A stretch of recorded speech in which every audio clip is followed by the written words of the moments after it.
Gishelamiang, Mil Ongundawakan, Mili Ongundawakan, Wuli Nepali, Wuli Nipalinen, Wanishi Gishelamiang. Water is life. Good morning.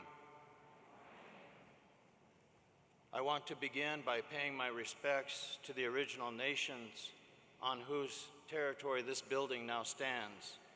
I want to acknowledge the ancestors who have loved the land through ceremonial conduct and prayers, and I want to acknowledge the original free and independent existence of our nations and peoples extending back to the beginning of time through our oral histories and our oral traditions.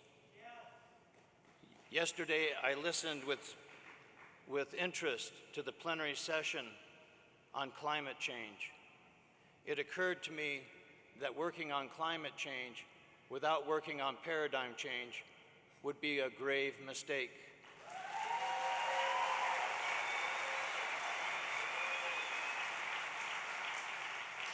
We need a mental and behavioral shift away from the prevailing paradigm of domination and dehumanization, the symptoms of which are everywhere on planet Earth, our mother. More than 5 centuries ago, various popes in Rome, on behalf of Christendom, unleashed the paradigm I'm talking about. It may surprise you to learn that the empire domination model of Christianity was woven by jurists into the laws and policies of the United States and into the laws and policies of other countries such as Canada, Australia, and New Zealand. That hidden code of Christian empire has worked for more than 5 centuries toward the dissolution of our original nations and peoples, here on Great Turtle Island and Abiyala to the south. The idea patterns of domination and so-called Christian discovery have been incorporated into U.S. federal Indian law, where they remain to this day.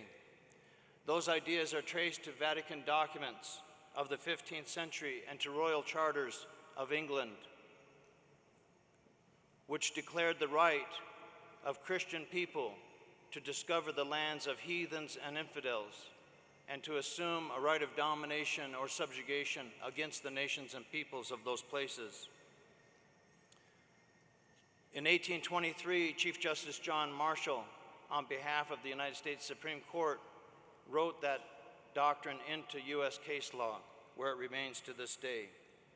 We can trace the pattern back to 1452 and the bull Dum Diversus, issued by Pope Nicholas V to King Alfonso of Portugal. It instructed the king to go to the western coast of Africa and to non-Christian lands everywhere, and to invade, capture, vanquish, and subdue all Saracens, pagans, and other enemies of Christ, to reduce their persons to perpetual slavery, and to take away all their possessions and property. That was repeated in 1493, shortly after Cristobal Colon sailed across the ocean to what is now called the Caribbean and claimed possession of our original lands on behalf of the Spanish crown.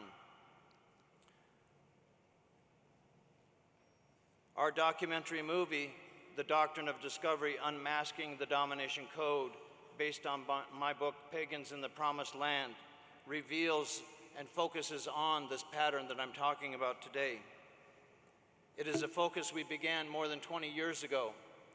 In 1992, my friend and colleague, my mentor, Virgil Kilstraight, a traditional headman and spiritual leader of the Oglala Lakota Nation, one of the spiritual leaders, he and I founded the Indigenous Law Institute and began our campaign against this pattern.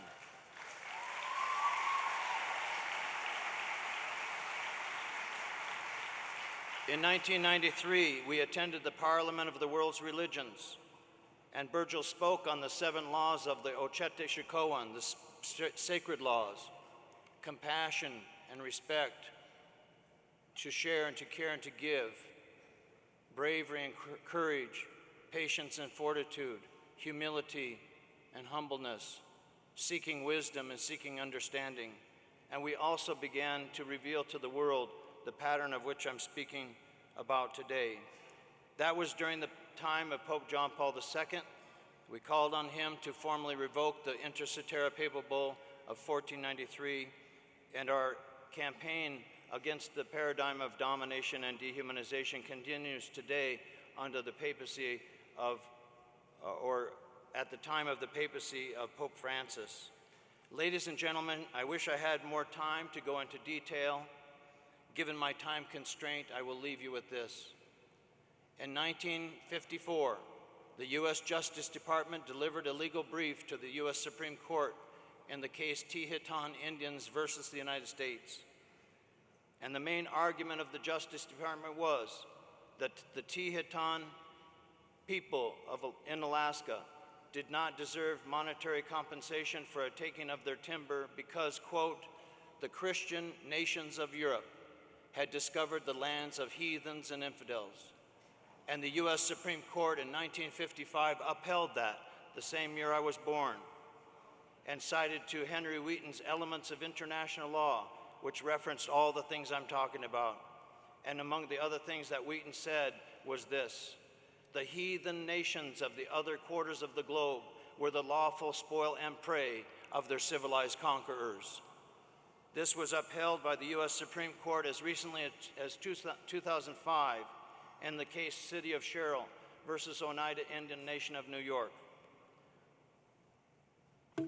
I want to conclude by saying that it is time for Christians and the churches that are doing so to stop lying about our ceremonies. They need to stop telling our young people and others that our ceremonies are satanic or the work of the devil.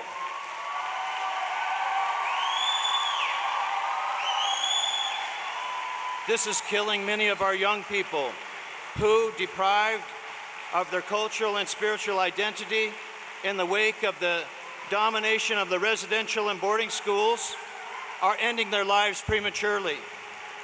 Additionally, the governments and the churches need to start putting as much time, effort, and energy into assisting with the revitalization of our languages, cultures, and spiritual traditions and our sacred places as they put into attempting to destroy them to begin with.